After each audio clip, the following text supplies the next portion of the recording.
Fala galera, sejam bem-vindos ao Vinologia, eu sou Leonardo Menezes e estou aqui hoje na Vinícola Santa Maria, no Vale do Baú, que fica em São Bento do Sapucaí, no interior de São Paulo, bem próximo da divisa com Minas e ao lado aqui de Campos do Jordão.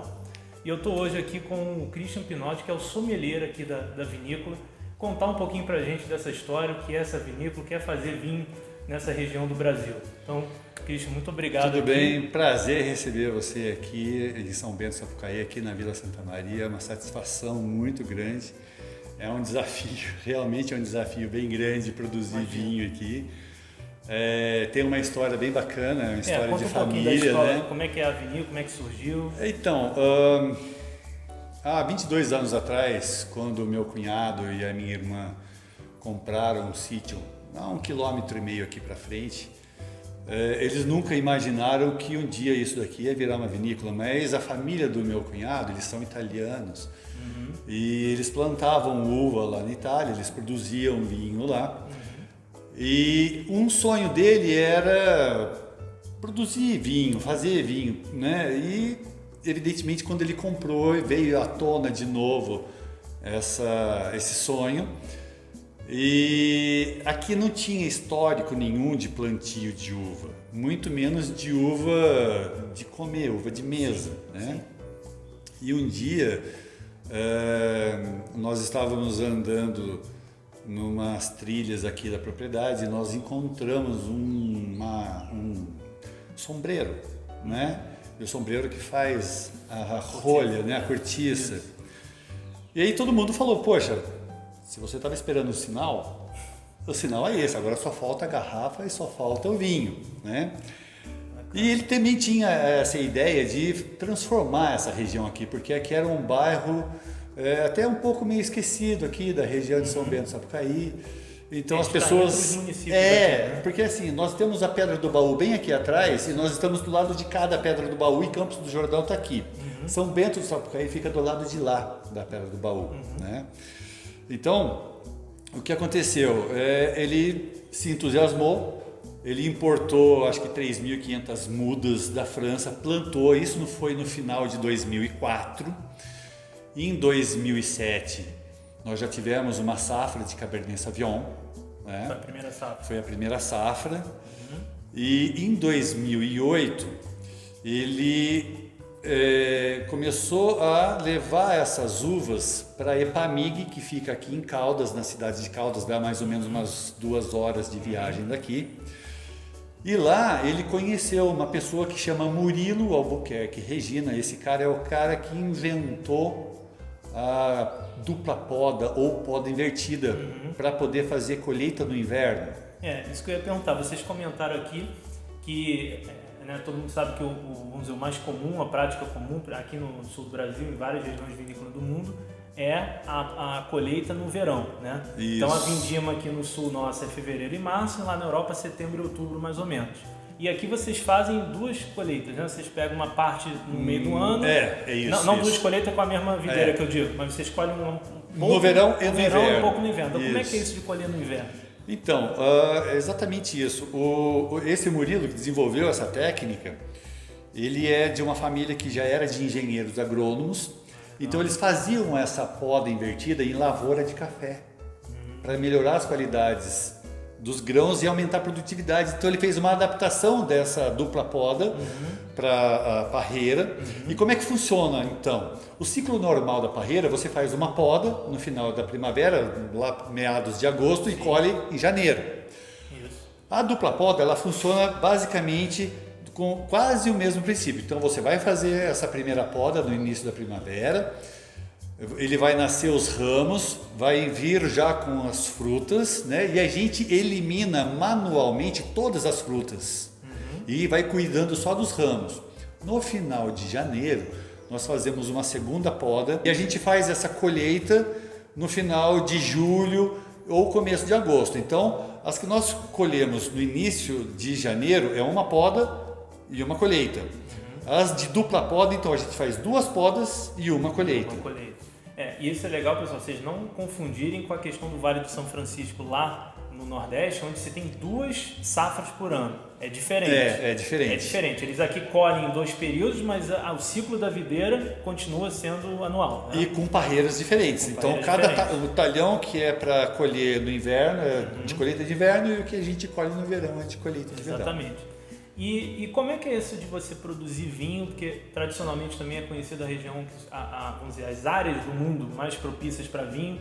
A gente fala, como tem o cinturão do café, você pode chamar do cinturão do vinho, de certa forma. É entre os paralelos 30 e 50, ao norte e ao sul. Né? Você tem uma ideia, o Vale dos Ventos, se não me engano, acho que é o paralelo 29, é ali quase no início ali dessa faixa. E aqui a gente está fora disso. Então, como é que é produzir? A gente está bem diferente, mas é aí que está. Segundo aquela lenda que diz que a uva precisa sofrer para produzir um vinho bom, aqui a gente proporciona isso para ela. Então, o que acontece? O nosso clima aqui, principalmente no inverno, ele é muito parecido com a região de Bordeaux, na França. E isso me lembra de mais uma outra história, porque em 1880, o Dom Pedro II ele contratou um botânico francês que chamava Saint-Hilaire. Ele morou 10 anos aqui no Brasil para descobrir qual que era a vocação agrícola do Brasil. E ele esteve aqui na Serra da Mantiqueira, e quando ele esteve aqui, ele disse que a nossa região é parecida com a região de Bordeaux, na França, no inverno. Então, qual é a característica climática nossa aqui? De 60 a 70 dias sem chuva, dias bem quentes e ensolarados e uma amplitude térmica maior do que 15 graus. Então, nós temos noites muito frias com 4, 5 graus e dias bem quentes com quase 30. Então, a amplitude é a variação térmica. Exatamente. Né? Essa variação de temperatura da noite para o dia faz com que a casca da uva ela fique mais espessa, ela fica mais grossa. Então ela vai produzir mais antocianinas, mais compostos fenólicos que dão os aromas e sabores no vinho. Então a gente proporciona essa sofrência para a uva por causa do nosso clima aqui. E como é que você poderia então definir que qual a característica do seu terroir? A gente fez a degustação aqui antes, né? E uma coisa que me impressionou foi a complexidade aromática, principalmente do Sauvignon Blanc, né? Que marcou muito. Bem marcante. É impressionante a complexidade aromática dele. Você diria que essa é a característica marcante do vinho produzido aqui? Ou qual outra característica você destacaria? Olha, o nosso terroir aqui, ele é propício para o plantio de uvas viníferas, né? Então, por exemplo, a característica do nosso microclima é esse que eu passei para você, né? E do nosso solo é 45% de argila, 15% de saibro, bastante areia e solo pobre, principalmente na área de pasto, que é onde nós plantamos as nossas videiras, né? Então, tem muita influência desse terroir nos nossos vinhos, principalmente naquele 2017 que você experimentou, que é o Syrah com Merlot. Então é incrível, porque se você pegar, por exemplo, depois de um dia de chuva, pegar essa terra molhada, dar uma apertada nela e cheirar, e depois você vai lá cheirar o nosso vinho, tem muito do que está ali na terra, está lá no vinho. E ele não passa por madeira, né? E não passa em madeira. Também e o terroir, você até tem uma sensação de que no fundo teve algum contato, né? O aroma incrível que pareça. Não é ele lembra, né? Ele lembra. Né? Exatamente. Então, ele lembra um tabaco, sim. Ele lembra cedro, né? Que são características de vinho que passou em madeira. Exatamente. Né? Exatamente. E isso é do nosso terroir. É uma característica do nosso terroir. Mas essa região, e assim, uma informação até bastante interessante, bastante importante, que nós estamos aqui na entrada da Serra da Mantiqueira e início do sul de Minas. Aqui nós já temos basicamente umas 14 vinícolas nessa entrada do sul de Minas. Vai ser o novo roteiro de vinhos do Brasil aqui, igual é lá no sul, vai ser aqui. Dentro de uns 10 anos você vai ver, vai estar pipocando muitas vinícolas aqui e o pessoal está usando as mesmas técnicas que nós estamos usando aqui da dupla poda, né, dessa poda invertida, e o pessoal já está fazendo vinhos de excelente qualidade. Muito legal isso, porque acho que diversifica, né, e aumenta a quantidade de oferta de vinho nacional. A gente, lógico que o Sul é uma referência ainda, mas a gente tem muita coisa para explorar e crescer em outras regiões. Eles estão muito mais tempo na estrada do que a gente, exatamente. Né? Mas nem por isso não se pode fazer um trabalho de qualidade. Sim. E E aonde que você encontra o vinho de vocês? Como é que vocês... Primeiro, como é que vocês estão vendo o mercado de vinho nacional, se está crescendo ou não? E aonde que vocês estão, a nível Brasil, presentes? Como é que está a distribuição? Assim, depois de quase 18 anos, a gente conseguiu ultrapassar os 2 litros per capita, né? Então, a gente ainda está longe dos argentinos que bebem 45 litros por ano, né? Nós estamos aí agora com 2,30 e poucos. Ou seja, menos de 3 litros por pessoa por ano. Então, olha a estrada que a gente ainda tem pela frente. Tem uma estrada muito... A gente tem muito para caminhar ainda. Mas o interessante é que a procura por vinho fino, né, aumentou, independente de ser nacional ou não, ela aumentou quase 40%, foi 38%, 39%. Mas a procura de vinhos nacionais, vinhos finos nacionais, aumentou em 72%. Olha só. E a gente nota isso até pelos seguidores também, que não é só por causa da pandemia. Muita gente achou que, porque o câmbio ficou mais alto, ou por causa... Não, ele até incentiva, óbvio, mas já vinha numa crescente, né? Por quê? Porque melhorou a qualidade do vinho nacional. Exatamente. Porque a gente hoje está usando plantas adaptadas para cada solo, para cada região, para cada terroir.